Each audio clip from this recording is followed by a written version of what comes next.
आसपास स्फोटक लावून आल्याची प्रत्यक्षदर्शींची माहिती. फॉरेन्सिक पथक घटनास्थळी दाखल.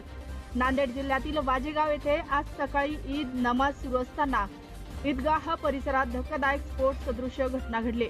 मोटरसायकलला स्फोटक लावून आल्याची प्राथमिक माहिती समोर येत असून त्यानंतर स्फोट झाल्यानं परिसरात काही काळ गोंधळाचे वातावरण निर्माण झाले. घटनेची माहिती मिळताच पोलीस, फॉरेन्सिक पथक आणि इतर संबंधित यंत्रणा तात्काळ घटनास्थळी दाखल झाल्या. स्फोटात जखमी झालेल्या व्यक्तींना तातडीनं विष्णुपुरी येथील शासकीय रुग्णालयात दाखल करण्यात आलं असून त्यांच्यावर उपचार सुरू आहेत. सध्या संपूर्ण परिसर पोलीस बंदोबस्ताखाली ठेवण्यात आला असून स्फोटाचे नेमके कारण आणि स्वरूप काय आहे याचा सखोल तपास सुरू आहे. पोलिसांकडून मोठा बंदोबस्त ठेवण्यात आला असून वाजेगाव व परिसरात सध्या पूर्णतः शांतता आहे. आपण पाहत आहोत लोक भारत टीव्ही आणि मेरा महाराष्ट्र लाईव्ह. आपल्याला ही रिपोर्ट कशी वाटली आम्हाला कमेंट करा, सबस्क्राईब करा, लाईक करा आणि शेअर करा.